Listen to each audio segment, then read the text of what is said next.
Hello dear students, welcome to Magnet Brains. मैं संचिता जैन आप सभी की सोशल साइंस एजुकेटर आज के सेशन में लेके आई हूँ आप सभी के लिए क्लास 10th की सामाजिक विज्ञान में भूगोल के चैप्टर नंबर 3 जल संसाधन के मोस्ट इंपोर्टेंट क्वेश्चन आंसर। जी हाँ, ये सेशन हम पहले कई सारे पार्ट्स में पढ़ चुके हैं। इस चैप्टर को हमने तकरीबन 3 से 4 पार्ट में कंप्लीट किया है। उसके बाद इसके NCERT solutions, multiple choice question, इतना कुछ हम कर चुके हैं। उम्मीद है कि सारे वीडियोस आपने देख लिए होंगे, सारे लेक्चर्स आपने बहुत अच्छे से पढ़ लिए होंगे। अगर अभी तक बाकी के लेक्चर्स अटेंड नहीं करे हैं तो फटाफट से जाइए और बाकी के वीडियोस भी देख लीजिए।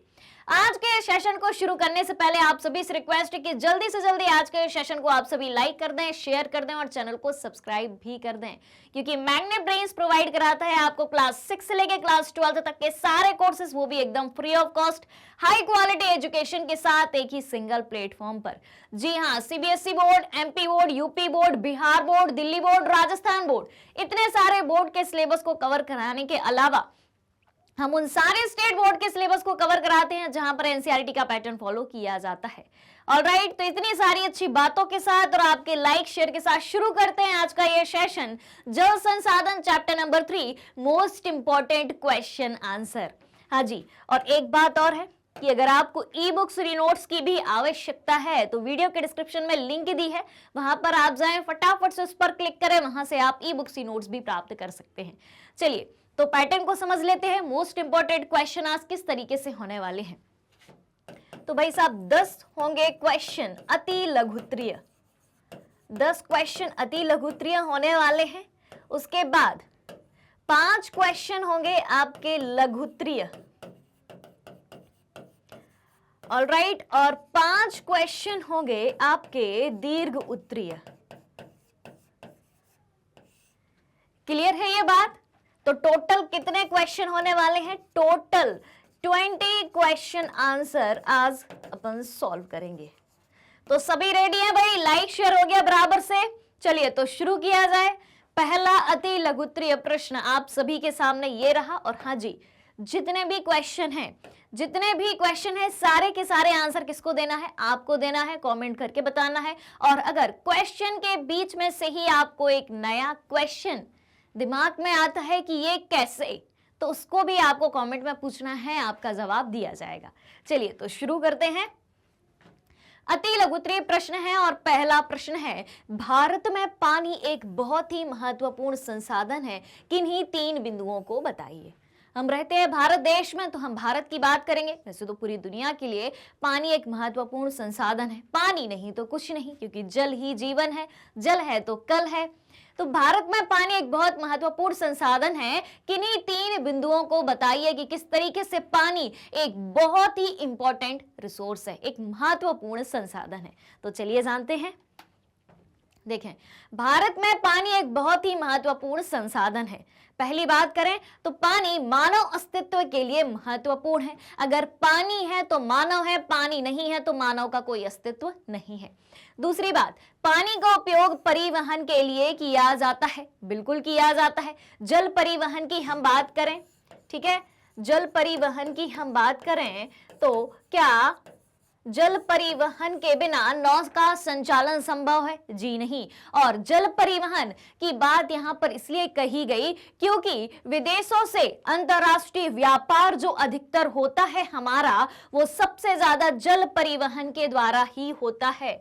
जल परिवहन के द्वारा क्या होता है? विदेशी व्यापार, या जिसे हम अंतरराष्ट्रीय व्यापार कहते हैं। तो भारत का अधिकांश व्यापार, अधिकांश विदेशी व्यापार या अंतरराष्ट्रीय व्यापार किसके जरिए संभव हो पाता है? नौ संचालन, जल परिवहन के द्वारा ही संभव हो पाता है। ऑलराइट, यानी कि विदेशी व्यापार या अंतरराष्ट्रीय व्यापार जो जल परिवहन के द्वारा हो रहा है, वो किसको बढ़ावा दे रहा है? वो बढ़ावा दे रहा है भाई साहब वैश्वीकरण को। किसको? ग्लोबलाइजेशन को। Alright, clear? Second point. तीसरे पॉइंट की बात करते हैं। तीसरा पॉइंट है, उद्योगों में जल शीतलक के रूप में प्रयोग किया जाता है। बिल्कुल, यानी कि उद्योगों में भी जल का प्रयोग हो रहा है। तो मानव अस्तित्व के लिए देख लिया, एक अपन ने ट्रांसपोर्टेशन में देख लिया, यानी कि जल परिवहन के द्वारा ही विदेशी व्यापार या अंतरराष्ट्रीय व्यापार संभव है, जो कि वैश्वीकरण में मदद करता है, ग्लोबलाइजेशन में मदद करता है, विश्व के एक देश से दूसरे देश के बीच आर्थिक संबंध स्थापित करने में मदद करता है। तीसरी बात क्या सीखी कि उद्योगों में जल शीतलक के रूप में उपयोग में लाया जाता है। ऑलराइट, चला जाए आगे। चलिए, तो अपन से एक और बात, अपन से क्या पूछा था, भारत में पानी एक महत्वपूर्ण संसाधन है, तो अपन को भारत के पॉइंट्स की ही बातें करनी है। भारत में जिस तरीके से पानी महत्वपूर्ण है उन सारी बातों का ही जिक्र करना है। ठीक है, ये तो हो गया भाई कॉमन पॉइंट। ठीक है, परिवहन के लिए भारत में स्पेशली कैसे किया जाता है जल का उपयोग। ठीक है, विदेशी व्यापार को बढ़ाने के लिए और उद्योगों में भी जल का प्रयोग किया जाता है, यानी कि भारत में उद्योगों को विकसित करने में भी इसका योगदान है। ऑलराइट, चलिए क्वेश्चन नंबर 2, किसी एक नदी घाटी परियोजना का नाम बताइए जिसने वनों के नुकसान में योगदान दिया है। अच्छे काम में नुकसान नहीं दिया, वनों के नुकसान में योगदान दिया है। तो एक ऐसी नदी घाटी परियोजना या एक ऐसे बांध का नाम आपको बताना है। ठीक है, कि जिसने वनों के नुकसान में योगदान दिया है। जल्दी से कमेंट करके बताएं, फटाफट से, तेजी से आपका कमेंट आना चाहिए कि क्या अपन को जानने को मिलता है, ऐसा कौन सा बांध है जिसने वनों को नुकसान पहुंचाया है। देखा जाए क्या कहते हो, जल्दी जल्दी तेजी से आंसर आने दो। चलिए, सरदार सरोवर डैम या सरदार सरोवर परियोजना या सरदार सरोवर बांध। ऑलराइट, किस नदी पर बनाया गया है ये, जल्दी से कमेंट करके बताएं, किस नदी पर बनाया गया है सरदार सरोवर बांध। तेजी से कमेंट आना चाहिए, सरदार सरोवर बांध किस नदी पर बनाया गया है और किस राज्य में बनाया गया है, दोनों बातें आनी चाहिए जल्दी से। तो कहां है भाई सरदार सरोवर डैम, किस नदी पर है, नर्मदा नदी पर है। किस नदी पर है भाई साहब, नर्मदा नदी पर है। और दूसरी बात किस राज्य में है, तो गुजरात राज्य में है। किस राज्य में, गुजरात राज्य में है। ऑलराइट, क्लियर, यहां तक की बात क्लियर।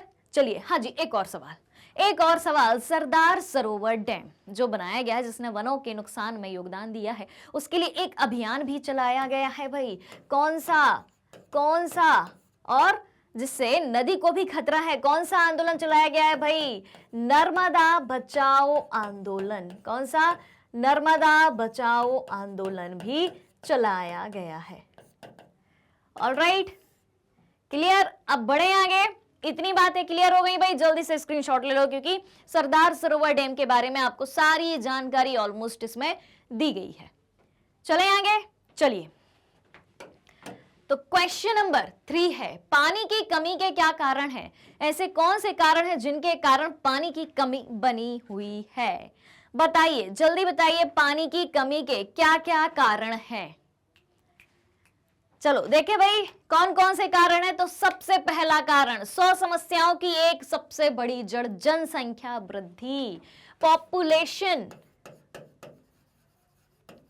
क्या है, पॉपुलेशन जो है, पानी की कमी का सबसे बड़ा कारण है जनसंख्या वृद्धि, पॉपुलेशन। दूसरा कारण क्या है, असमान जल संसाधनों का वितरण। क्या कारण है, असमान जल संसाधनों का वितरण, कि हर जगह एक से जल संसाधन मौजूद नहीं है, कहीं बहुत ज्यादा है तो कहीं बहुत कम है, कहीं है ही नहीं, कि लोगों को मीलों दूर पानी की खोज में जाना पड़ता है। उसके बाद दिन प्रतिदिन पानी की खपत में वृद्धि हो रही है, यानी कि दिनों दिन हर व्यक्ति को ज्यादा पानी चाहिए क्योंकि जनसंख्या बढ़ती जा रही है, जनसंख्या बढ़ रही है, यानी कि दिनों दिन पानी की डिमांड बढ़ेगी और पानी मौजूद होगा तो खपत में वृद्धि होगी कि भाई जितना पानी आ रहा है बहाते जाओ, यूज करते जाओ। तो ये सारे कारण किसके हैं, जनसंख्या वृद्धि, असमान जल संसाधनों का वितरण और दिन प्रतिदिन पानी की खपत में वृद्धि। ऑलराइट, क्लियर बात, बढ़ा जाए आगे। चलिए, चलो भाई, क्वेश्चन नंबर 4 है, 2 सामाजिक आंदोलनों के नाम बताइए जो बहुउद्देशीय परियोजनाओं के खिलाफ थे। 2 सामाजिक आंदोलनों के नाम बताइए जो बहुउद्देशीय परियोजनाओं के खिलाफ थे, बांधों के खिलाफ थे। ऐसे 2 कौन से सामाजिक आंदोलन चलाए गए हैं जो बहुउद्देशीय परियोजनाओं के खिलाफ थे। जल्दी से कमेंट आने दो भाई, तेजी से ये बात बता देनी है कमेंट में। दो ऐसे सामाजिक आंदोलन, एक आंदोलन का जिक्र भी अपन ने किया था पिछले क्वेश्चन में, अब जल्दी से आप बता दें क्या लगता है। देखें भाई क्या बनता है इसका आंसर, तो इसका आंसर बनता है नर्मदा बचाओ आंदोलन और टिहरी डैम आंदोलन। कौन कौन से हो गए भाई, एक तो है नर्मदा बचाओ आंदोलन, ठीक है, नर्मदा बचाओ अभियान, और एक है आपका टिहरी डैम आंदोलन। ये कहां पे है टिहरी डैम, उत्तराखंड। नर्मदा बचाओ आंदोलन गुजरात, मध्य प्रदेश। क्लियर हो गई बात, क्लियर है, बढ़ा जाए आगे, याद रहेंगी दोनों बातें। चलिए अब है क्वेश्चन नंबर 5, एक राज्य का उल्लेख कीजिए जहां नहर सिंचाई का विकास हुआ है। यह क्वेश्चन मैंने आपको मल्टीपल चॉइस क्वेश्चन में भी इसी तरीके का सवाल कराया है, और वही बात यहां पर पूछी गई है कि एक राज्य का नाम बताना है, एक राज्य का उल्लेख करना है, कौन सा राज्य है जहां नहर सिंचाई का विकास किया गया है। तो जल्दी से बता दो भाई, तेजी से कमेंट करके बता दो कि नहर सिंचाई का विकास किस राज्य में किया गया है, नहरों के द्वारा सिंचाई कहां की जाती है। जल्दी से, जल्दी जल्दी जल्दी, 1 2 3 4 5 6 7 8 9 10, आगे सभी के कमेंट, क्या कहते हो, सभी ने कर दिया। चलिए तो कहां पर, नागालैंड में, नागालैंड में नहर सिंचाई का विकास हुआ है। कहां पर, याद रखना है, N for Nagaland, N for नहर सिंचाई, ठीक है, याद रहेगा। चलिए 5 सवाल हो चुके हैं, 6वां सवाल है 2006 में किन क्षेत्रों में, ठीक है, 2006 में किन क्षेत्रों में भारी बारिश के दौरान बांधों के पानी से छोड़े जाने से खाद्य स्थिति बढ़ गई थी।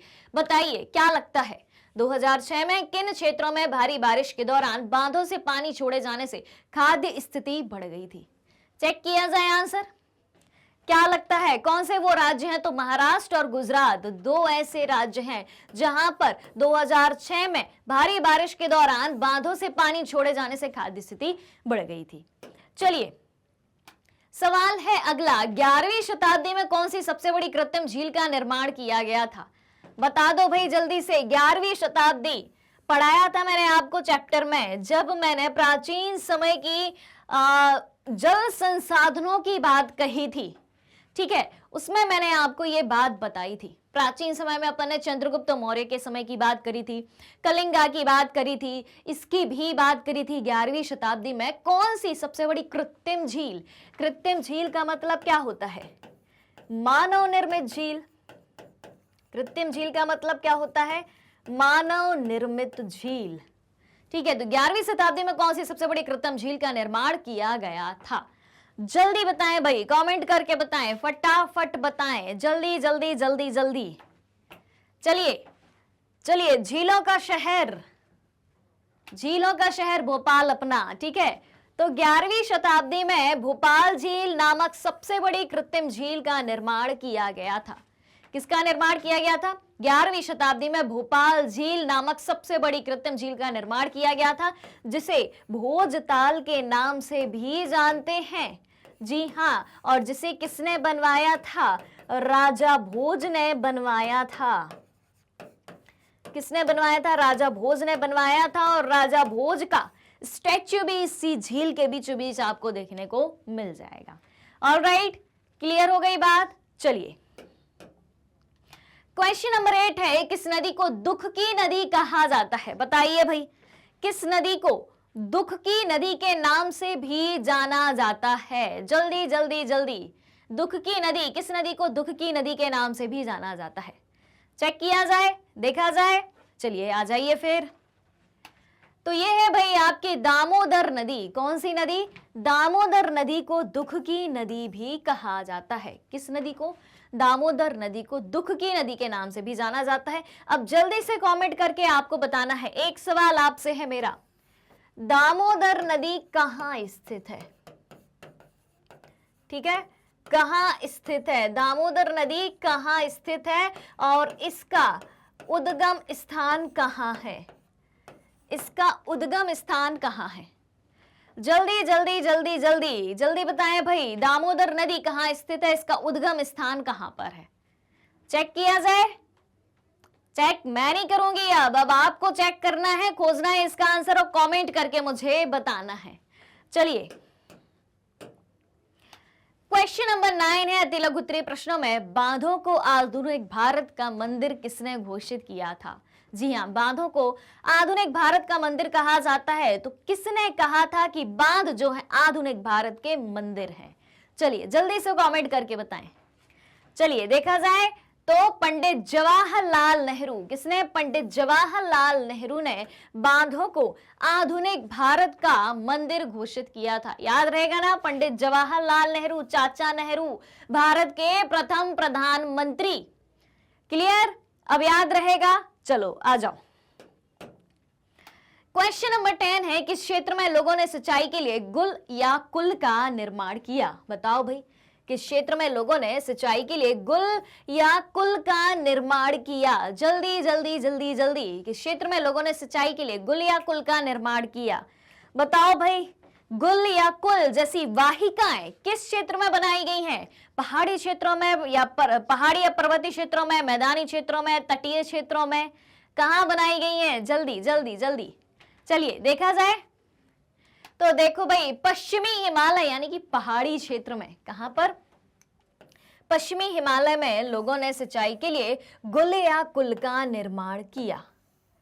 क्लियर हो गई बात? कहां पर? पश्चिमी हिमालय में लोगों ने सिंचाई के लिए गुल या कुल का निर्माण किया। कैसे किया? जैसे कि नदी की कोई धारा बह रही है, ठीक है, नदी की कोई धारा इस तरीके से बह रही है, अब उसका रास्ता, धारा का रास्ता कुछ इस तरीके से बदला जाए ताकि उसकी एक धारा डायरेक्ट खेतों तक पहुंच जाए, जहां पर खेत है, ठीक है। अब नदी यहां से बह रही है, यहां से बहा लेते हैं अपन नदी, ठीक।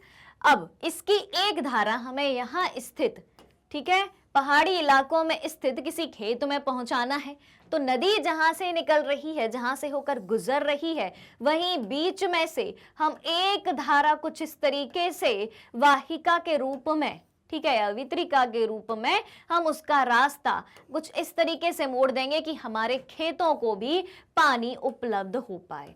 तो इसे क्या कहा गया है? इसे कुल या गुल कहा जाता है। किस क्षेत्रों में? पहाड़ी क्षेत्रों में। और पश्चिमी हिमालय का जो क्षेत्र है या हिमालय का जो क्षेत्र है वो कौन सा क्षेत्र है? पर्वतीय क्षेत्र है। यानी कि गुल या कुल का निर्माण सिंचाई के लिए किन क्षेत्रों में करा जाता है भाई?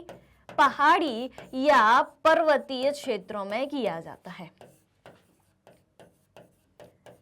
क्लियर है बात? Alright, all clear? बढ़ा जाए आगे। हाँ जी, तो 10 अति लघु उत्तरीय प्रश्न हो चुके हैं, ठीक है। कितने प्रश्न हो चुके हैं? 10 अति लघु उत्तरीय प्रश्न हो चुके हैं। अब बचे 5 लघु उत्तरीय और 5 दीर्घ उत्तरीय। तो 10 अति लघु उत्तरीय प्रश्नों में कोई समस्या? अगर कोई भी समस्या हो जल्दी से कमेंट करके बताएं, जल्दी से अपना सवाल लिख के बताएं, आपका आंसर दिया जाएगा। चलिए रेडी अगले क्वेश्चन के लिए, लघु उत्तरीय प्रश्नों के लिए सभी रेडी हैं?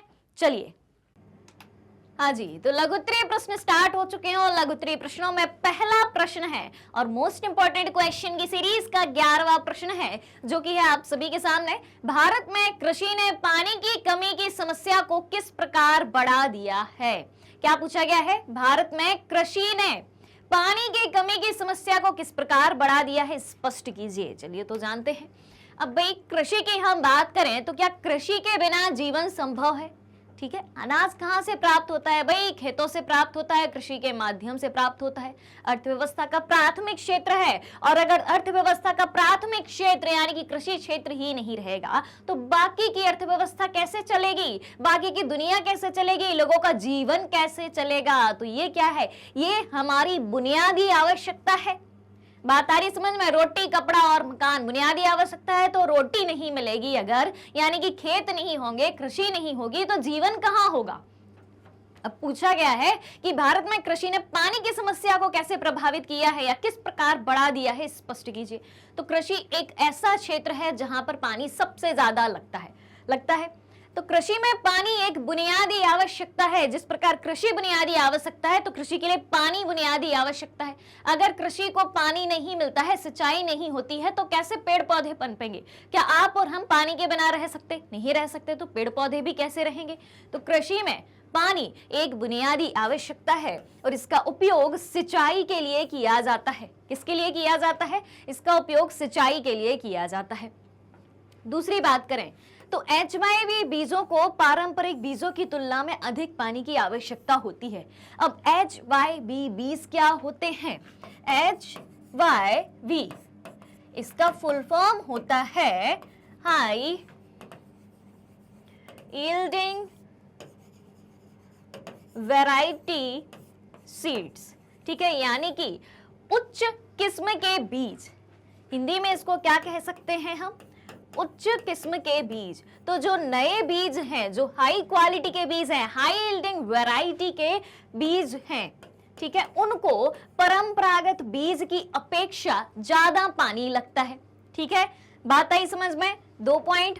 तीसरा पॉइंट, कृषि के व्यवसायीकरण से भी बड़े पैमाने पर भूजल की निकासी हुई है। कृषि का व्यवसायीकरण। अब कृषि का व्यवसायीकरण क्या है? यानी कि खेती से बिजनेस करना। कैसे? यानी कि आपको या हमें जितनी अनाज की आवश्यकता है उतना अनाज तो उगाएंगे ही हम, साथ ही साथ अतिरिक्त अनाज का उत्पादन भी करेंगे। क्यों? क्योंकि उस अनाज को हम बेचेंगे।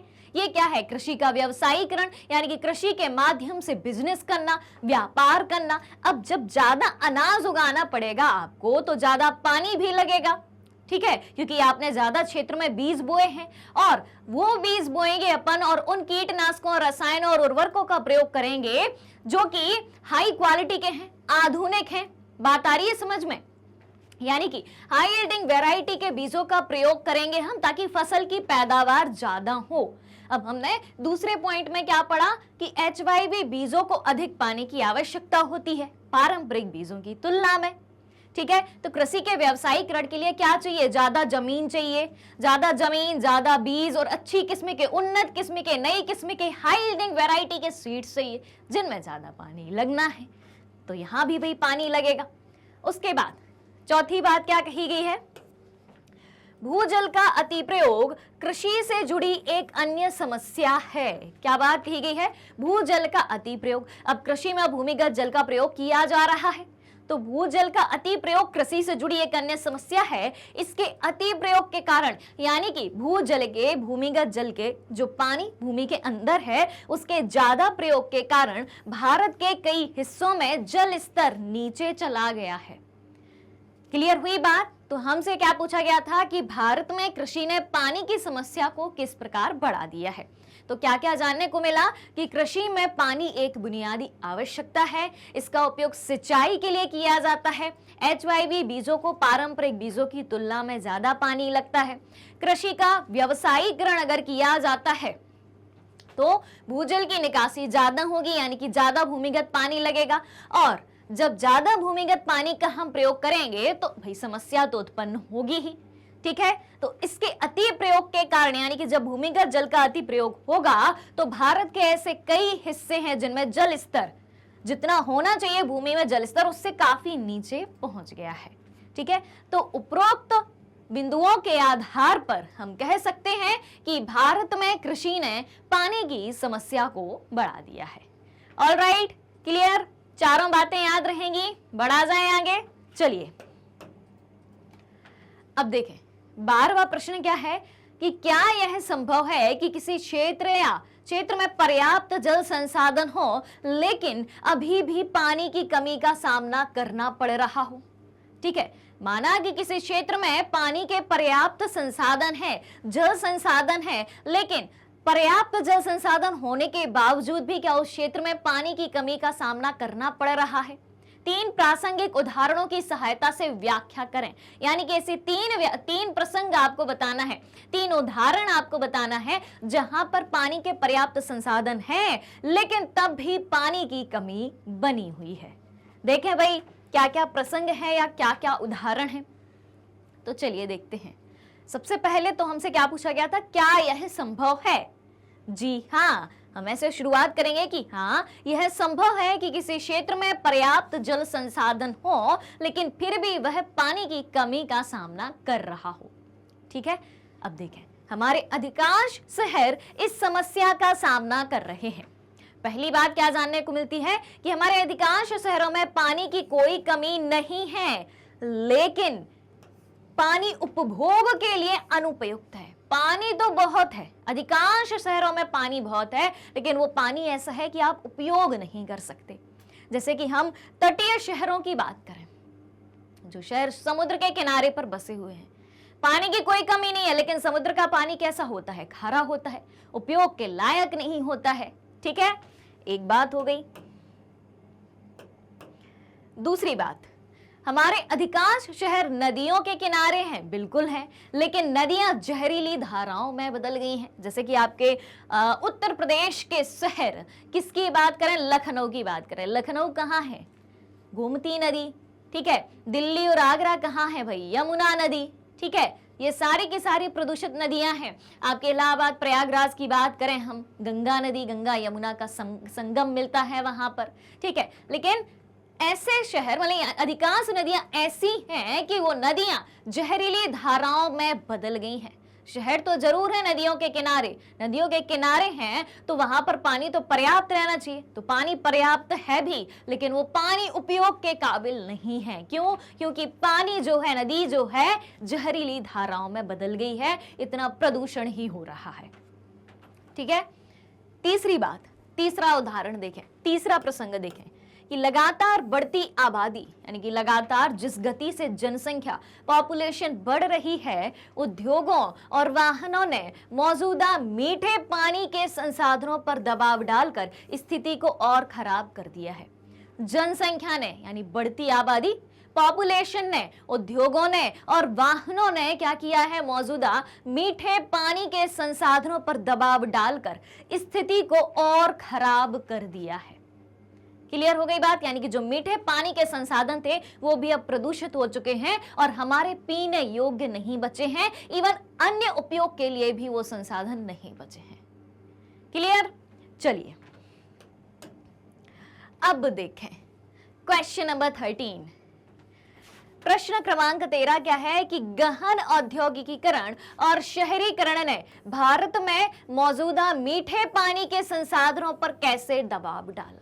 अभी जो आखिरी पॉइंट अपन ने पढ़ा था उसी से सवाल बना है।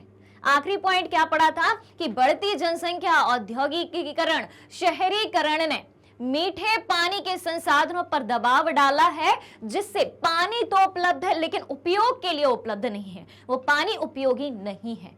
अब वही बात यहां पर आपको क्वेश्चन के फॉर्मेट में पूछी गई है कि गहन औद्योगिकीकरण यानी कि बढ़ता हुआ इंडस्ट्रियलाइजेशन, शहरीकरण ने भारत में मौजूदा मीठे पानी के संसाधनों पर कैसे एक बड़ा दबाव डाला है, समझाइए। चलिए अब देखें क्या बात कही गई है। स्वतंत्रता के बाद भारत में गहन औद्योगिकीकरण और शहरीकरण देखा गया है।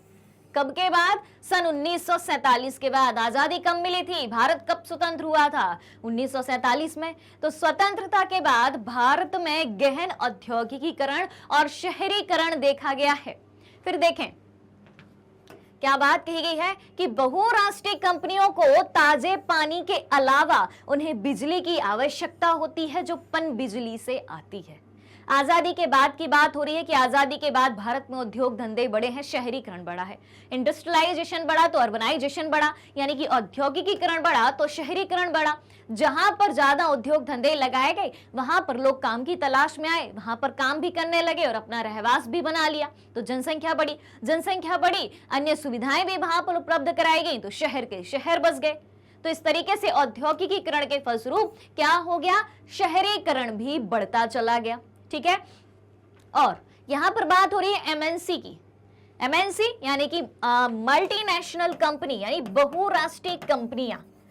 तो मल्टीनेशनल कंपनी किसे कहा जाता है? सबसे पहले तो ये बात आती है।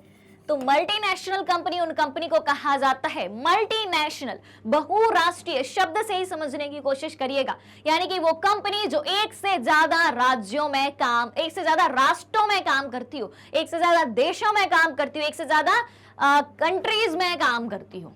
क्लियर हो गई बात?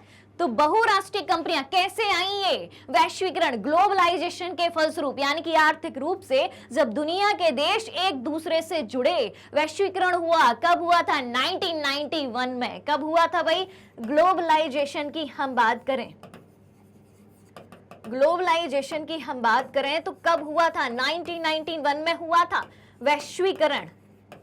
ठीक है, जब नई आर्थिक सुधार की नीति आई थी तब से ही भारत में वैश्वीकरण हुआ है। उद्योग धंधे, मल्टीनेशनल कंपनीज, बहुराष्ट्रीय कंपनियां तेजी से बढ़ी हैं। तो उनको क्या आवश्यकता हुई? हर चीज के लिए पानी चाहिए, तो बहुराष्ट्रीय कंपनियों को ताजे पानी के अलावा बिजली की भी आवश्यकता हुई। अब क्या कोई भी उद्योग, कोई भी इंडस्ट्री, कोई भी कंपनी बिना बिजली के चल सकती है? नहीं चल सकती है। तो बहुराष्ट्रीय कंपनियों को ताजे पानी के अलावा उन्हें बिजली की आवश्यकता होती है, जो कहां से आती है? जो आती है पन बिजली से आती है। कहां से? पन बिजली। पन बिजली यानी कि पानी से बनने वाली बिजली।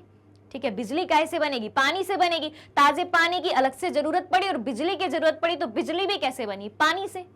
ठीक है, दूसरी बात, बड़ी और घनी आबादी वाले शहरी केंद्रों और शहरी जीवन शैली के बढ़ने से, यानी कि जैसे जैसे आबादी बढ़ती गई, जनसंख्या बढ़ती गई, शहरों में केंद्रित होती गई, उसके बढ़ने से केवल पानी और ऊर्जा की आवश्यकता बढ़ गई है। जी हाँ, क्योंकि सबसे पहले लोगों को क्या चाहिए? पानी और बिजली। बिजली भी कैसे बनेगी? पानी से। तो उद्योग धंधे खोले जाएं, चाहे जनसंख्या बढ़े, सबसे पहले क्या चाहिए भाई? बेसिक सुविधा, बिजली, पानी।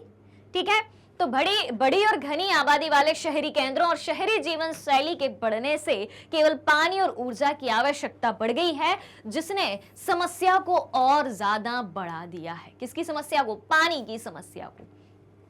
अगली बात, ग्रामीण क्षेत्रों से शहरी क्षेत्रों में बड़े पैमाने पर प्रवास के कारण जल संसाधनों का अत्यधिक दोहन होने लगा है। अब भाई जहां पर उद्योग धंधे खोले जाएंगे, जहां पर लोगों को रोजगार के साधन होंगे और जहां पर लोगों को अन्य मूलभूत सुविधाएं भी मिलेंगी, अच्छे हॉस्पिटल मिलेंगे, अच्छे स्कूल मिलेंगे, सारी सुविधाएं मिलेंगी और कमाने का जरिया मिलेगा, रोजगार मिलेगा, एम्प्लॉयमेंट मिलेगा, वहां पर लोग आकर रहेंगे।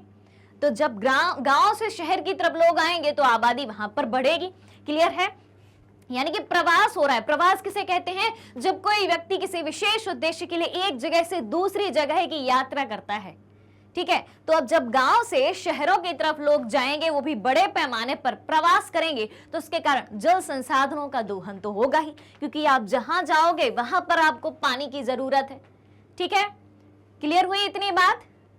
तो क्वेश्चन का कंसेप्ट क्लियर हुआ कि पूछा क्या गया था कि गहन औद्योगिकीकरण और शहरीकरण ने भारत में मौजूदा मीठे पानी के संसाधनों पर कैसे दबाव डाला है। सीधी सी बात है, इंडस्ट्रियलाइजेशन बढ़ा तो अर्बनाइजेशन बढ़ा, यानी कि औद्योगिकीकरण बढ़ा तो शहरीकरण बढ़ा। शहरों में जनता एकत्रित होने लगी, केंद्रित होने लगी, वहां रहने लगी, तो पानी की आवश्यकता बढ़ी।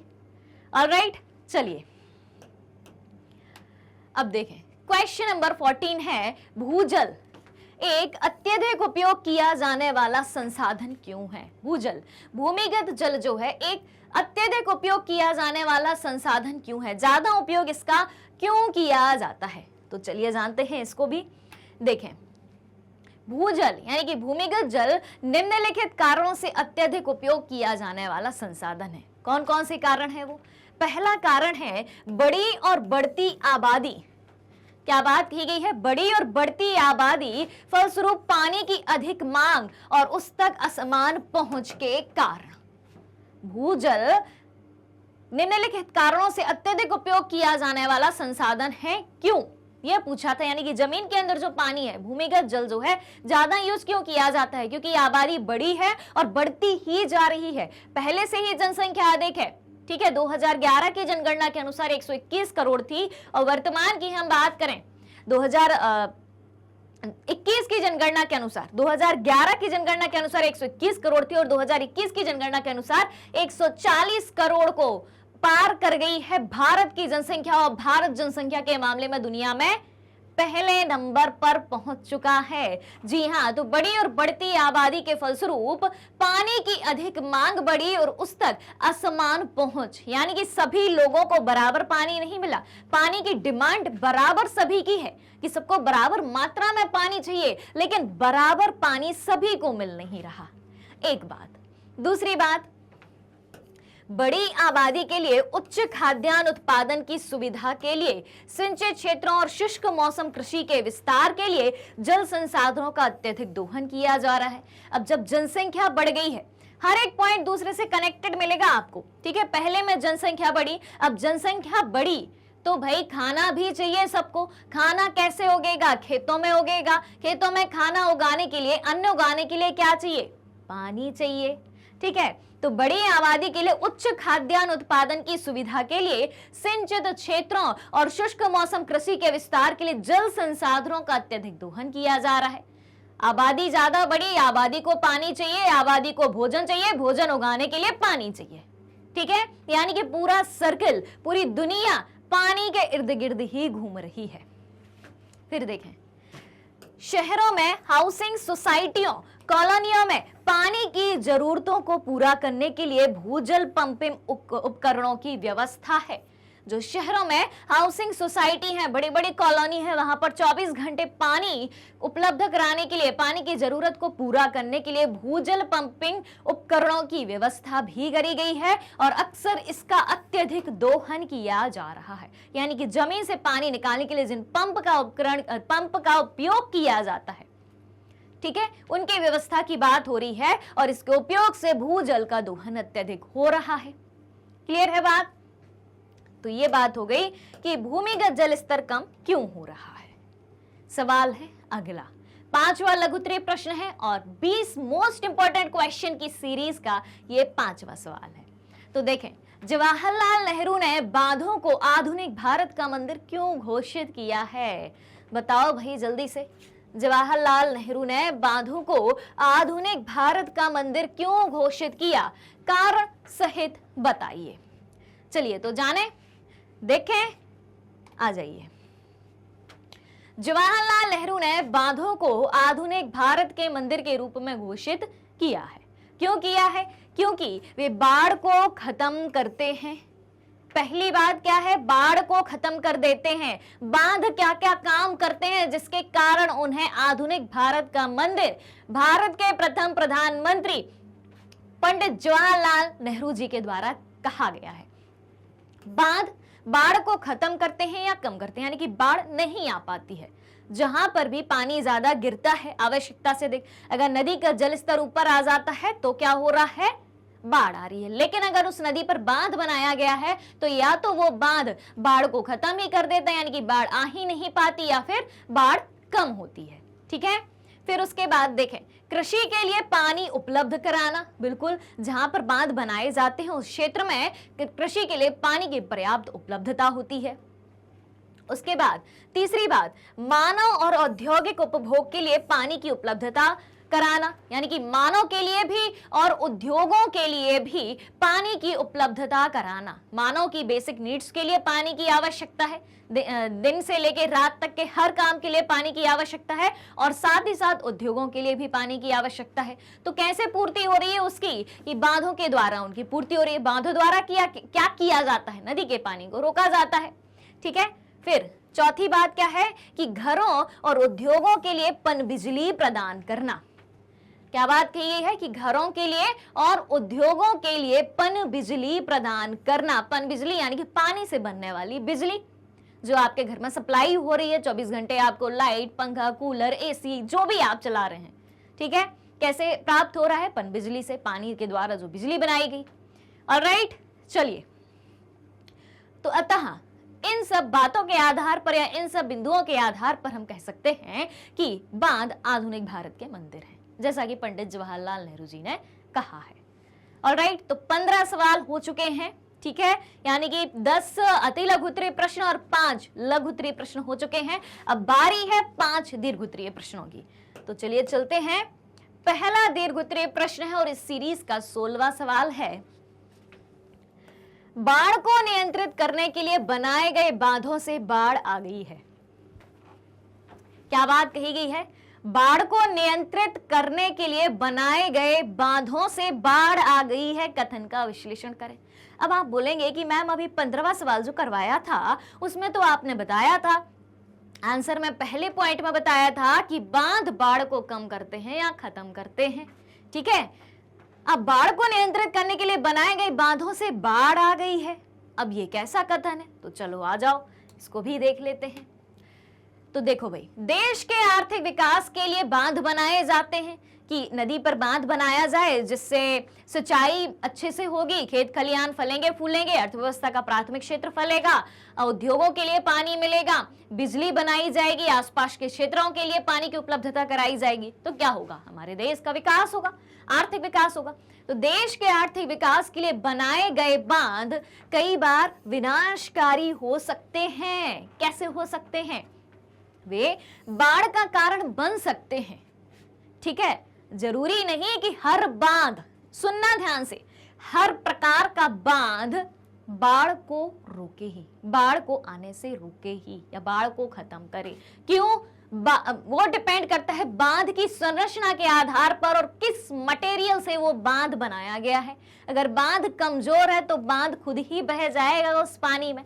तो चलो देखते हैं क्या बात कही गई है, ध्यान से सुनिएगा कि कभी कभी इनका निर्माण बिना उचित योजना के किया जाता है, कि पहले से कोई प्लान बनाया ही नहीं कि कैसे इस बांध का निर्माण करना है। ठीक है, किस टेक्निक का उपयोग करना है इस बांध के निर्माण में, किस प्रकार का मटेरियल यूज करना है। और कभी कभी निम्न स्तर की निर्माण सामग्री का उपयोग किया जाता है, यानी कि लो क्वालिटी की चीजें बांध में लगाई जाती हैं बांधों को बनाने में। और निर्माण सामग्री की यह घटिया गुणवत्ता बाढ़ की संभावना को क्या कर देती है? बाढ़ की संभावना को बढ़ा देती है। और इन बांधों के निर्माण से जिस क्षेत्र में इनका निर्माण हुआ है वो भूकंप संभावित भी हो सकते हैं। जहां पर बांध बनाया गया है तो बांध बनाने से पहले यह देख लेना चाहिए कि क्या इस जगह पर भूकंप आने की संभावना है क्या कभी भविष्य में। और अगर उस क्षेत्र में बांध बना दिया गया है जहां पर भूकंप संभावित क्षेत्र है, जिससे क्या हो सकता है? भूस्खलन हो सकता है और बांधों से पानी बह सकता है। ठीक है, तो क्या बात कही गई है यहां पर कि जब तक आप बांधों का निर्माण एक योजना के अनुसार और अच्छे मटेरियल के साथ नहीं करते हैं अगर, तो बाढ़ आने की संभावना हो सकती है। वो पूरा बांध ही उस बाढ़ के पानी के साथ बह सकता है। अगली बात, बांधों को टूटने से बचाने के लिए कभी कभी बड़ी बारिश के दौरान बहुत अधिक मात्रा में पानी छोड़ना पड़ता है। क्या बात कही गई है? बांधों को टूटने से बचाने के लिए कभी कभी बड़ी बारिश के दौरान बहुत अधिक मात्रा में पानी छोड़ना पड़ता है और पानी की ये बड़ी रिहाई कभी कभी नीचे की ओर बाढ़ का कारण बनती है। तो इन सब कारणों के आधार पर हम कह सकते हैं, इन सब बातों के आधार पर हम कह सकते हैं कि बांध भी बाढ़ का कारण बन सकता है। ठीक है, चलिए अगला सवाल है, 17वां सवाल है, दूसरा दीर्घोत्तरीय प्रश्न है। एक स्टेटमेंट दिया है आपको, एक कथन दिया है कि जल संचयन प्रणाली पानी की कमी की समस्या को कम करने के लिए एक प्रभावी उपाय है। कथन का औचित्य सिद्ध कीजिए। क्या कहा गया है कि जल संचयन प्रणाली जो है, यानी कि पानी को इकट्ठा करने का जो सिस्टम है, वो पानी की समस्या को कम करने के लिए एक प्रभावी उपाय है। अगर आपको पानी की समस्या को कम करना है तो पानी को इकट्ठा करो। बिल्कुल सही बात है। अब इस कथन की डिटेल में आपको व्याख्या करनी है तो कर लेते हैं। देखो भाई, क्या बात है कि इस कीमती पानी की एक बड़ी मात्रा बस बह जाती है। जब बारिश होती है तो कितना पानी बह जाता है भाई, रोडों पे, सड़कों पे, छतों से, नालों में, जहां देखो पानी ही पानी बहता हुआ नजर आता है। और उस पानी को क्या आप समेट पाते हैं? नहीं समेट पाते। तो जो पानी बह रहा है उसको आप इकट्ठा करें, बहने से रोकें। तो पानी को क्या किया जा सकता है? संचय किया जा सकता है, इकट्ठा किया जा सकता है और इकट्ठा करके पानी की जो कमी है उसको दूर किया जा सकता है। तो जैसा कि हम सभी जानते हैं कि कीमती पानी की एक बड़ी मात्रा बस बह ही जाती है और इस पानी को बर्बाद होने से बचाने का एकमात्र उपाय है वर्षा जल संचयन। यानी कि जो वर्षा हो रही है उसको हम क्या करके रखें? वर्षा के पानी को हम इकट्ठा करके रखें। अब वो कैसे हो सकता है भाई? छत वर्षा जल संग्रहण के माध्यम से ये काम किया जा सकता है। यहाँ पर भाई छत से एक पाइप लगाओ, जमीन में एक बड़ा सा गड्ढा बनाओ और वो पाइप उस गड्ढे तक पहुंचा दो और उस गड्ढे में भर जाएगा बहुत सारा पानी जो आपके आगे के उपयोग के लिए आएगा। सिंपल सी बात है। तो जल संचयन का अर्थ क्या है? जल संचयन का सीधा अर्थ होता है जल संचय, पानी को इकट्ठा करके रखना, यानी पानी का संरक्षण करना या उसकी बर्बादी को कम करके। आप बर्बादी भी ना करें, जैसे कि आपके पास जो भी जल का स्रोत है आप उससे उतनी ही मात्रा में पानी का यूज करें जितनी आपको आवश्यकता है, बर्बाद ना करें। तो बर्बादी को कम करके उसका इष्टतम उपयोग करना, इष्टतम यानी कि आवश्यकता अनुसार उपयोग करना। सहेजा गया या संरक्षित पानी इसे पानी की कमी से लड़ने के लिए उपयोग के लिए उपलब्ध करवाता है। जो पानी आपने इकट्ठा करके रखा है, संजो के रखा है, सहेज के रखा है, वो आने वाले समय में आपकी मदद करेगा जब पानी की कमी होगी। और क्या है? एक और महत्वपूर्ण लाभ यह है कि यह पीने योग्य पानी की मांग को कम करता है और यह विशेष रूप से कम जल स्तर वाले क्षेत्रों में महत्वपूर्ण है। इस प्रकार वर्षा जल संचयन को जल संरक्षण का एक बहुत ही विश्वसनीय तरीका माना गया है। यानी कि पानी को हम इकट्ठा कैसे करेंगे? जो बारिश के द्वारा हमें पानी प्राप्त होता है उस पानी को हम इकट्ठा करके रखें वर्षा जल संचयन की प्रणाली के द्वारा, छत वर्षा जल संचयन की प्रणाली के द्वारा। ऑलराइट, चलिए चलते हैं अब आगे। हाँ जी, फिर आगे चौथा पॉइंट क्या बताया गया है कि भारत में उपयोग किए जाने वाले वर्षा जल संचयन के विभिन्न तरीके इस प्रकार हैं। कई सारे तरीके यहाँ पर बताए गए हैं कि अलग अलग जगह पर अलग अलग राज्यों में जो वर्षा का पानी है उसको किस तरीके से प्रयोग में लाया जाता है और उस पानी को कैसे इकट्ठा किया जाता है। तो चलिए जानते हैं। सबसे पहले हम बात करते हैं हमारे राजस्थान की, जो कि क्षेत्रफल की दृष्टि से सबसे बड़ा भारतीय राज्य है। ठीक है, अब राजस्थान कैसी जगह है भाई? मरुस्थलीय जगह है, शुष्क जलवायु है, वर्षा बहुत ही कम होती है। अब जिस क्षेत्र में वर्षा ही बहुत कम होती है तो वहां पर खेती बाड़ी कृषि कार्य कैसे होगा? लोगों को पानी की जरूरत पानी की आवश्यकता की पूर्ति कैसे होगी उनकी? तो वहां पर एक तकनीक अपनाई जाती है छत वर्षा जल संग्रहण, और छत वर्षा जल संग्रहण को वहां पर क्या कहा जाता है? टांका कहा जाता है। यानी कि छत पर जो बारिश का पानी गिरता है उसको जिसमें गड्ढे में या बड़े बड़े टैंक में एकत्रित किया जाता है तो उस टैंक को राजस्थान में टांका कहा जाता है। क्या कहा जाता है? टांका कहा जाता है। तो राजस्थान में छत पर वर्षा जल संचयन टांकों से जुड़ा हुआ है। यानी कि जैसे ही आपकी छत पर ये पानी गिरा तो सबसे पहले हम बना लेते हैं हमारा घर। ठीक है, ये है भैया आपके राजस्थान का एक घर। यहां से भाई बारिश का पानी इस छत पर गिर रहा है। अब होता क्या है जनरली, अगर इस पानी को इकट्ठा ना किया जाए तो ये पानी सीधा बाहर बह जाएगा, नालों में चला जाएगा।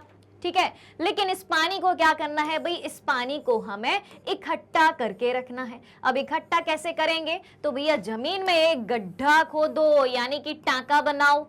ठीक है, इस टैंक को कहा गया है टांका, और उसमें कनेक्ट कर दो छत से डायरेक्ट एक पाइप से आ गया पानी इस गड्ढे में। ठीक है, अब जब भी हमें पानी की जरूरत है तो इस गड्ढे से पानी कई तरीकों से निकाला जा सकता है। मशीन से निकाल लो आप, पंप की सहायता से, ठीक है, या फिर एक हैंड पंप लगा लो आप इसमें बाहर की तरफ, उससे पानी निकाल लो। तो इस तरीके से राजस्थान में छत पर वर्षा जल संचय किया जाता है। यानी कि जो छत पर पानी गिरता है बारिश का, उसको टांके में एकत्रित कर लिया जाता है। ठीक है, और इसी को जैसलमेर में क्या कहा जाता है? जैसलमेर में खादीन, और राजस्थान के अन्य हिस्सों में जोहड़ भी कहा जाता है। क्या कहा जाता है? खादीन या जोहड़ या खदीन या खाड़ीन भी कहा जाता है। ठीक है, चलिए, तो ये जो खादीन, खदीन या फिर खाड़ीन है, ये अलग अलग जगह बोलने के अलग अलग तरीके होते हैं, बस इतना फर्क होता है, बाकी कंसेप्ट एक ही है। ऑलराइट, चलिए, तो चाहे वो टांका हो, चाहे खादीन हो, चाहे जोहड़ हो, बात एक ही है, बस शब्द अलग अलग है, यानी कि पुकारने के तरीके अलग अलग हैं।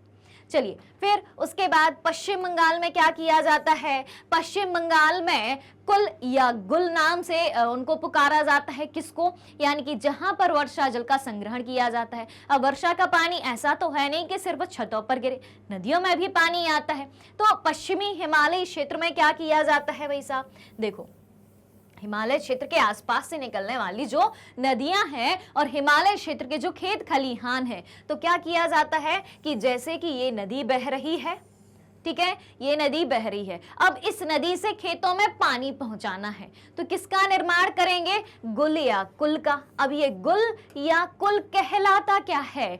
तो भाई जैसे ये नदी बह रही है और यहां पर आपका क्या है? यहां पर आपका एक खेत बना हुआ है। अब इस नदी से पानी कहां पहुंचाना है? हमें खेत में पहुंचाना है। चलिए, तो ये बन गया आपका एक खेत बन गया, ठीक। क्लियर क्लियर बात हो रही है? क्लियर क्या कहते हो?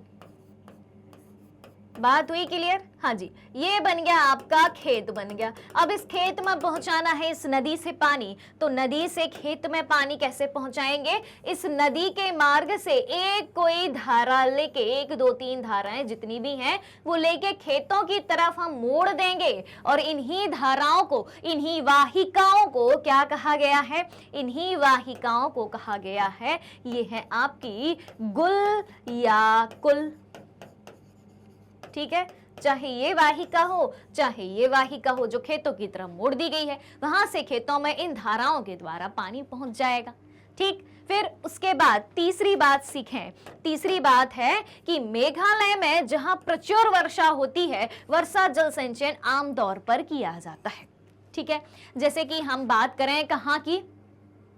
चेरापूंजी और मासिमराम की, जहां सबसे ज्यादा बारिश होती है। लेकिन मेघालय की जो राजधानी है शिलोंग, ठीक है, मेघालय में ही है, ठीक है, मेघालय की राजधानी जो शिलोंग है वहां पर बहुत ही कम बारिश होती है। और चेरापूंजी और मासिमराम से शिलोंग की दूरी कितनी है? मात्र 55 किलोमीटर की दूरी है। और चेरापूंजी और मासिमराम में विश्व की सबसे ज्यादा बारिश होती है, और वहीं शिलोंग में जो कि 55 किलोमीटर दूर है मात्र चेरापूंजी मासिमराम से, वहां पर बहुत ही कम बारिश होती है, तो पानी की कमी बनी रहती है। अब तो मेघालय में अपनाई जाती है बांस ड्रिप सिंचाई प्रणाली। कौन सी प्रणाली? ध्यान से सुनिएगा, बांस ड्रिप सिंचाई प्रणाली। तो बांस ड्रिप सिंचाई प्रणाली के माध्यम से क्या किया जाता है? बांस के माध्यम से, बांस के पाइप बना के एक जगह से दूसरी जगह, एक बांस को दूसरे बांस से उसका चैनल बना के, उसका एक सेक्शन बना के उसको कनेक्ट करके दूसरी जगह तक पानी पहुंचाया जाता है, खेतों तक पानी पहुंचाया जाता है। और बांस के माध्यम से, बांस के पाइप के माध्यम से पानी पहुंचा के वहां बूंद बूंद करके, यानी कि जो ड्रिप सिंचाई प्रणाली होती है उसके जरिए खेतों में सिंचाई का काम किया जाता है। तो कुछ इस तरीके से मेघालय में पानी को संग्रहित करने का और हर क्षेत्र तक पहुंचाने का काम किया जाता है। लंबी लंबी दूरी तक पानी पहुंचाने का काम किया जाता है। जमीन के थ्रू तो पहुंचा ही जाएगा बांस बिछा के, साथ ही साथ अगर मान लो बीच में कोई बड़ी लंबी चौड़ी सड़क आती है तो सड़क के काफी ऊपर से इस तरीके से बांस के पाइप को कनेक्ट करके दूसरी जगह तक जो है पानी पहुंचाया जाता है। क्लियर हो गई बात? तो चलिए चलते हैं अब आगे। हाँ जी, 18वां प्रश्न है, बहुउद्देशीय नदी परियोजनाओं के किन्हीं 3 लाभों तथा 3 हानियों की सूची बनाइए। ठीक है, बहुउद्देशीय नदी परियोजना यानी कि जो आपके बांध हैं, उन बांधों के 3 लाभ बताने हैं और क्या बताना है, 3 हानियां भी बतानी है। तो चलिए जान लेते हैं इसको भी। देखें, बहुउद्देशीय नदी परियोजनाओं के कुछ फायदे और कुछ नुकसान दिए हैं। हर एक सिक्के के 2 पहलू होते हैं, एक अच्छा होता है और एक बुरा होता है। ऑलराइट, समझ में आ रही है बात? यानी कि एक पॉजिटिव इंपैक्ट होता है तो एक नेगेटिव इंपैक्ट भी होता है। बांधों के कुछ फायदे हैं तो कुछ नुकसान भी हैं। तो सबसे पहले हम जानते हैं बांधों के फायदे यानी कि लाभ। क्या है बहुउद्देशीय नदी परियोजनाओं के लाभ? तो पहला लाभ सुनिए, ये बिजली उत्पादन का एक महत्वपूर्ण स्रोत है। क्या? बांध। बिल्कुल, बांध बनाकर नदी के पानी को रोका जाता है और उससे पन बिजली बनाई जाती है, यानी कि जल विद्युत का निर्माण किया जाता है। एक बात, दूसरी बात, वे हमें प्रदूषण मुक्त और किफायती ऊर्जा प्रदान करते हैं जो उद्योग और कृषि की रीढ़ है। क्या बात कही गई है? बांध जो है हमें प्रदूषण मुक्त और किफायती ऊर्जा प्रदान करते हैं जो कृषि और उद्योग की रीढ़ है। 2 फायदे। तीसरा फायदा, ये परियोजनाएं बाढ़ को नियंत्रित करती हैं। जी हाँ, बांध अगर अच्छी क्वालिटी के मजबूत बने हैं, ठीक है, अच्छी सामग्री के बने हैं, तो बाढ़ रुक सकती है क्योंकि इनमें पानी जमा किया जा सकता है। जी हाँ, बांधों में पानी जमा किया जा सकता है और इन परियोजनाओं ने कई दुखों की नदियों को वरदान की नदियों में भी बदल दिया है। जी हाँ, जैसे कि दामोदर को दुखों की नदी कहा जाता है क्योंकि वहां बाढ़ आती रहती है, और किसको, कोसी नदी को, बिहार की कोसी नदी को शोक की नदी कहा जाता है। ठीक है, तो जिन नदियों में बाढ़ ज्यादा आती है, अगर वहां पर बांध बनाए जाएं तो बाढ़ को कम किया जा सकता है। ठीक है और एक और फायदा है, चौथा फायदा है कि ये परियोजनाएं सिंचाई का मुख्य स्रोत हैं और मिट्टी के संरक्षण में भी मदद करती हैं। ठीक है, जब बांध बनाए जाते हैं तो भाई पानी मिलता है तो सिंचाई तो होगी ही, और मिट्टी के संरक्षण में भी बांध मदद करते हैं। अब आते हैं नुकसान की तरफ। बांधों के फायदे तो जान लिए, अब नुकसान क्या क्या हैं तो उनको भी जानते हैं। पहला नुकसान है, बांधों के निर्माण के कारण नदी में पर्याप्त बाढ़ नहीं है। ठीक है, इस कारण अनुप्रवाही क्षेत्रों की मिट्टी को पोषक तत्वों से भरपूर गाद नहीं मिल पाती है, यानी कि मिट्टी को जिस पोषक तत्व युक्त गाद की जरूरत है वो गाद नहीं मिल पाती। दूसरी हानि, बांध नदियों को भी खंडित कर देते हैं। जी हाँ, जिससे जलीय जीवों के लिए जीवन मुश्किल हो जाता है, जलीय जीवों के आवास खत्म हो जाते हैं। उसके बाद तीसरी बात, इसके परिणाम स्वरूप स्थानीय समुदायों का विस्थापन हो जाता है। स्थानीय समुदायों का विस्थापन हो जाता है यानी जिस जगह पर बांध बनाए जाने होते हैं और उसके आसपास के क्षेत्र में अगर कुछ लोग निवास करते हैं, उनकी आजीविका का साधन वही है, तो उन लोगों को विस्थापित होना पड़ता है। विस्थापित यानी कि एक जगह से जिस जगह पर रह रहे हैं, अब उस जगह पर बांध बनाया जाना है उस क्षेत्र में, तो उस क्षेत्र को छोड़कर दूसरी जगह पर रहने जाना पड़ता है, यानी कि अपना जीवन नए तरीके से शुरू करना पड़ता है। क्लियर है? फिर देखें, स्थानीय लोगों को अक्सर अपनी जमीन और आजीविका और संसाधनों पर अपनी अल्प पहुंच और नियंत्रण को छोड़ना पड़ता है। जी हाँ, उनकी आजीविका पर असर पड़ता है, उनको अपनी जमीन छोड़नी पड़ती है। ठीक है, संसाधन फिर पर्याप्त मात्रा में उपलब्ध नहीं हो पाते, दूसरी जगह पर जाते हैं तो। क्लियर? तो ये हो गए भाई बांधों से होने वाले नुकसान। अब है अगला सवाल, 19वां सवाल है, सीरीज का सेकंड लास्ट क्वेश्चन है कि भारत के विभिन्न भागों में अपनाई गई वर्षा जल संचयन की किन्हीं 4 पारंपरिक विधियों का वर्णन करें। वो 4 पारंपरिक विधियां आपको बतानी है जिनके जरिए भारत में वर्षा जल का संचयन यानी कि वर्षा जल का संग्रहण किया जाता है, वर्षा के पानी को एकत्रित करके रखा जाता है। तो चलिए जानते हैं इसको भी। तो देखें, भारत में प्रयुक्त वर्षा जल संचयन के कुछ तरीके हमें यहाँ पर बताए गए हैं, जैसे कि हम देखें गुल और कुल।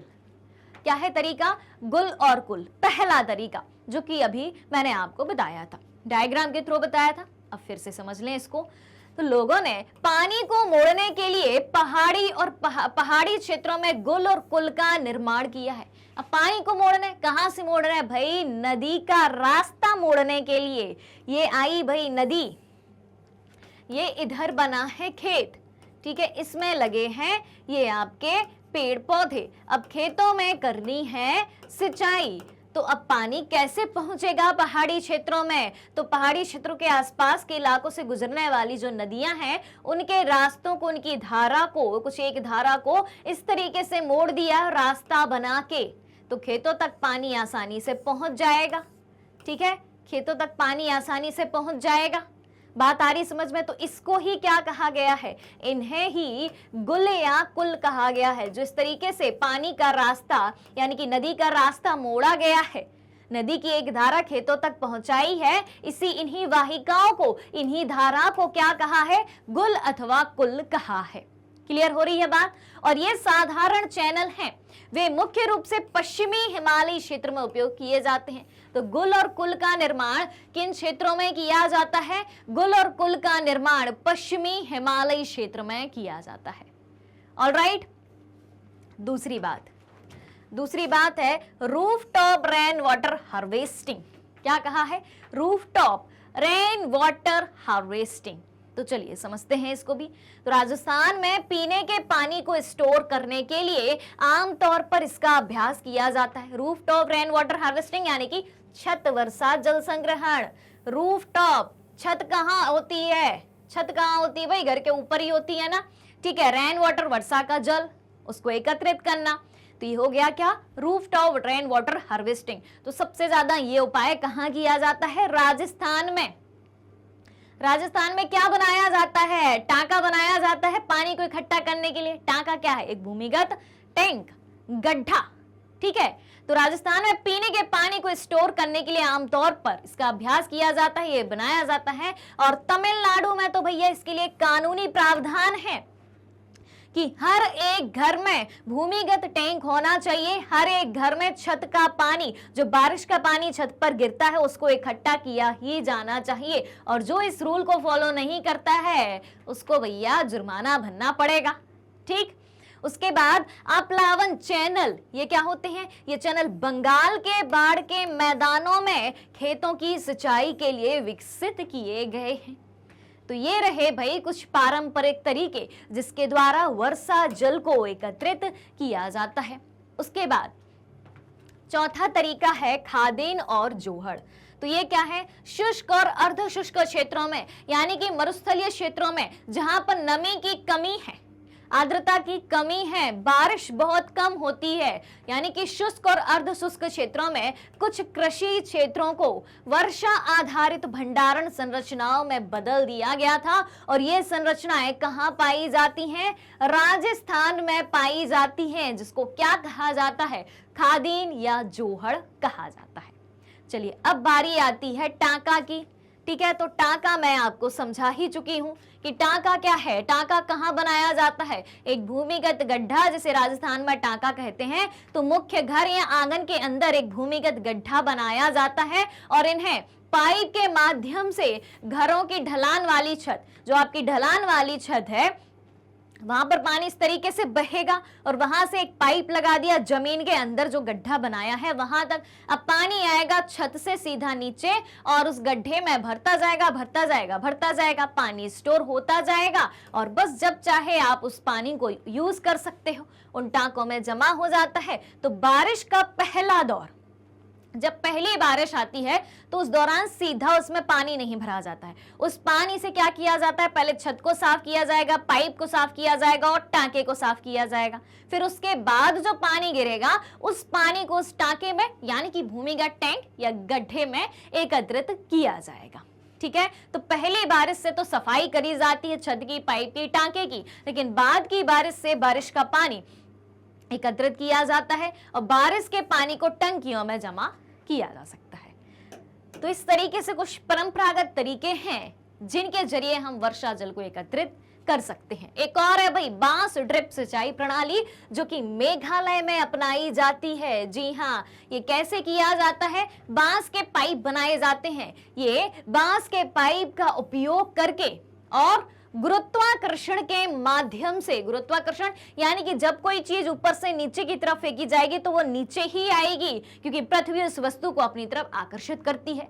यही है गुरुत्वाकर्षण का नियम। तो पानी जब एक पाइप से बह के आएगा, जो बांस के पाइप बनाए हैं, तो पानी कहाँ आएगा? नीचे ही आएगा ना, ऊपर तो नहीं जाएगा, ठीक है। तो यह बांस के पाइप का उपयोग करके और गुरुत्वाकर्षण के माध्यम से उच्च से निचले क्षेत्रों में पानी के परिवहन द्वारा धारा और झरने के पानी के दोहन की 200 साल पुरानी प्रणाली है, ठीक है। यानी जहां भी पानी का स्रोत है वहां से उन बांस के पाइप को कनेक्ट किया गया और दूसरी जगह तक पहुंचाया गया, इवन खेतों तक पहुंचाया गया और उस बांस के पाइप के जरिए ड्रिप सिंचाई करी गई खेतों में। और यह पद्धति कितने साल पुरानी है?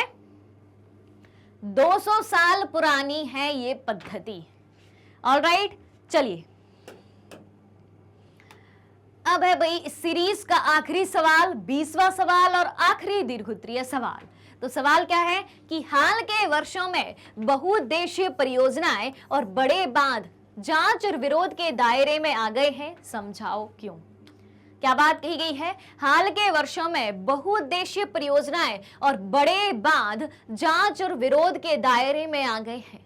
जो बहुउद्देशीय परियोजनाएं हैं, बांध है, वो अब जांच और विरोध के दायरे में आ गए, उनकी जांच होने लगी है, उनका विरोध होने लगा है, उनके विरोध में आंदोलन होने लगे हैं। क्यों? चलिए जानते हैं। तो देखें क्या बात कही गई है कि बहुउद्देशीय परियोजनाओं और बड़े बांधों की जांच और विरोध के विभिन्न कारण निम्नलिखित कारणों से हैं। देखें, सबसे पहली बात, प्राकृतिक वनस्पति और मिट्टी को प्रभावित करते हैं ये बांध। जी हाँ, किसको? प्राकृतिक वनस्पति को, पेड़ पौधों को, खेत खलिहानों को, मिट्टी को प्रभावित करते हैं। कैसे करते हैं? तो जानते हैं। बाढ़ के मैदानों पर बनाए गए जलाशय यानी कि बांध, जहां बाढ़ के मैदान है, ठीक है, जैसे कि उत्तरी मैदान की हम बात करें, भारत के उत्तरी मैदान की हम बात करें, तो कैसे बना है? बाढ़ के मैदानों से ही उसका निर्माण हुआ है, यानी कि नदियों द्वारा जो बहाकर लाई गई मिट्टी है, उस मिट्टी के फलस्वरूप जलोढ़ मिट्टी से बना हुआ वो मैदान है। तो बाढ़ के मैदानों पर जब कोई जलाशय यानी कि बांध बनाया जाएगा, तो बाढ़ के मैदानों पर बनाए गए जलाशय भी मौजूदा वनस्पति और मिट्टी को जलमग्न कर देते हैं।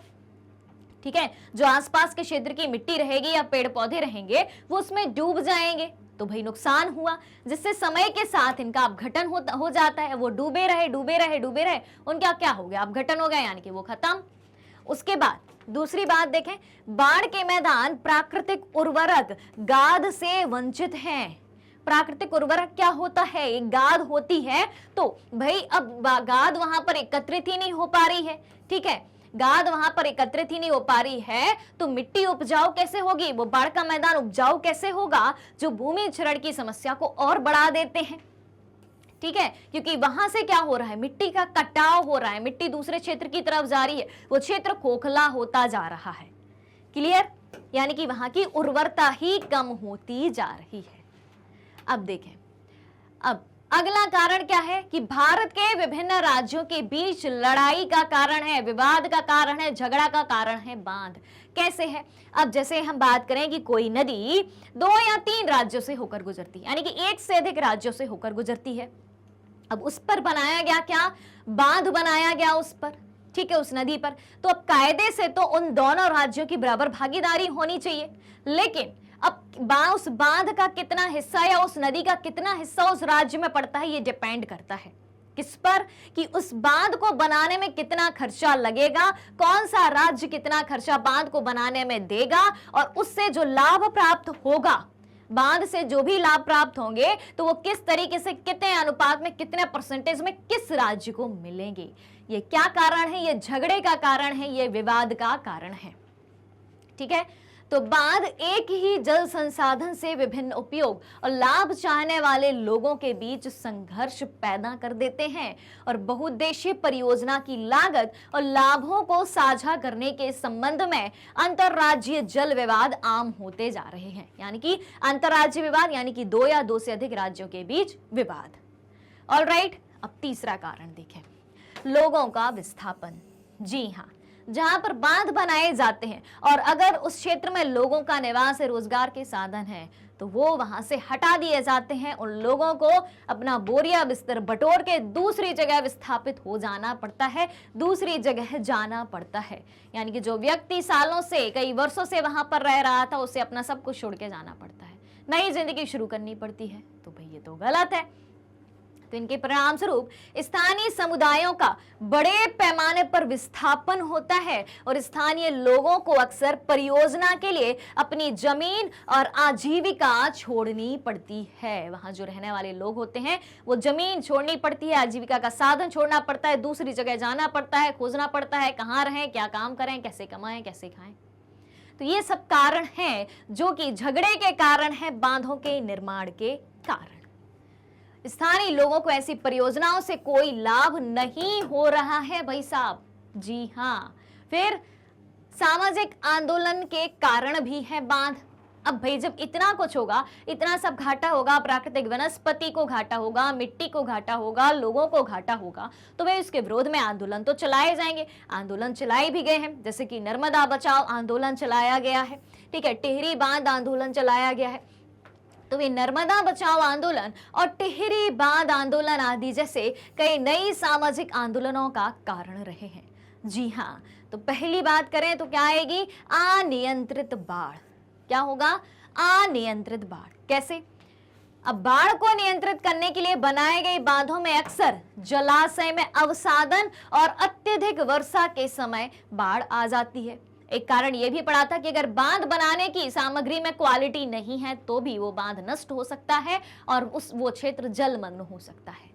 फिर यह भी देखा गया है कि बहुउद्देशीय परियोजनाओं ने भूकंप को प्रेरित किया है जहां पर बांध बनाया गया है, और अगर वो क्षेत्र ऐसा है कि जहां पर भूकंप आने की संभावना है, ठीक है, तो भूकंप आए हैं, भूस्खलन हुआ है और उसके परिणाम स्वरूप पानी चारों तरफ फैल गया, जिससे क्या हुआ? जल जनित बीमारियां, यानी कि ऐसी बीमारियां उत्पन्न हुई जो कि पानी के द्वारा होती है।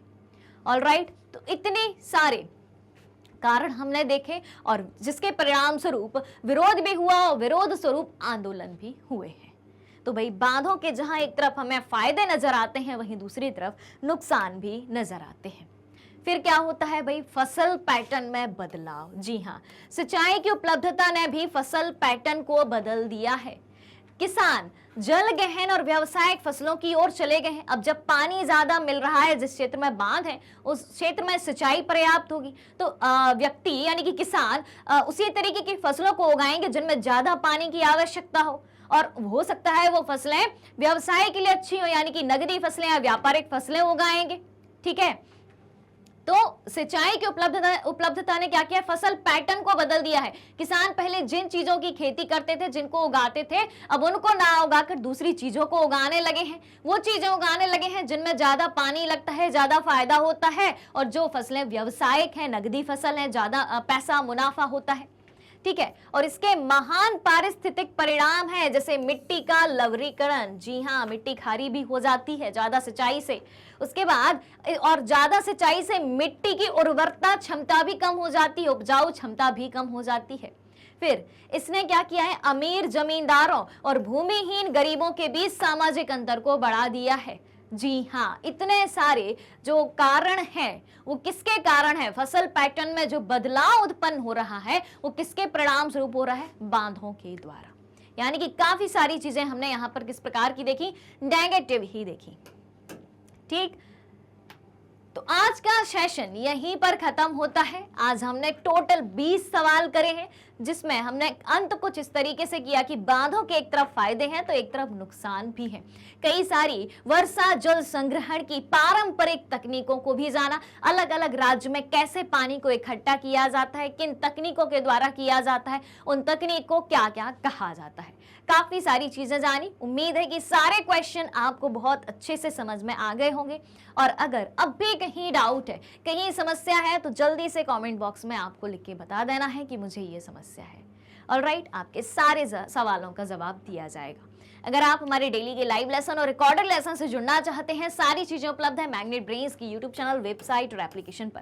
मैग्नेट ब्रेन्स इंडिया का number 1 100% free online education platform है। इसके अलावा अगर आप ई बुक्स नोट्स भी चाहते हैं, उनकी लिंक भी वीडियो के डिस्क्रिप्शन बॉक्स में दी गई है, वहां से आप अवेल कर सकते हैं। हमारे पास आपके लिए कई सारे टॉप कोर्सेस उपलब्ध हैं, जैसे कि इंग्लिश मीडियम और हिंदी मीडियम में CBSE board, Delhi board, Bihar board, UP board, MP board, Rajasthan board के सिलेबस को कंप्लीट कराया जाता है। साथ ही साथ उन सारे स्टेट बोर्ड के सिलेबस को कंप्लीट कराया जाता है जहां पर एनसीईआरटी को फॉलो किया जाता है, क्योंकि हम पढ़ाते हैं एनसीईआरटी से। कई सारे स्पेशल कोर्सेज भी हमारे पास हैं, जैसे कि वैदिक maths crash course, spoken English, और इतने सारे कोर्सेज एक ही सिंगल प्लेटफॉर्म पर हाई क्वालिटी एजुकेशन के साथ एकदम फ्री में उपलब्ध कराए जाते हैं। मैग्नेट ब्रेन्स यूट्यूब के अलावा अदर सोशल मीडिया प्लेटफॉर्म जैसे कि फेसबुक, इंस्टाग्राम, ट्विटर, टेलीग्राम पर भी उपलब्ध है। आप हमें यहाँ भी फॉलो कर सकते हैं, यहाँ से भी सारी जानकारी प्राप्त कर सकते हैं। तो आज के सेशन को ज्यादा से ज्यादा लाइक और शेयर करते हुए चैनल को सब्सक्राइब भी करना है। हमारे साथ बने रहिए, जुड़े रहिए, पढ़ते रहिए, खुश रहिए। Thank you so much.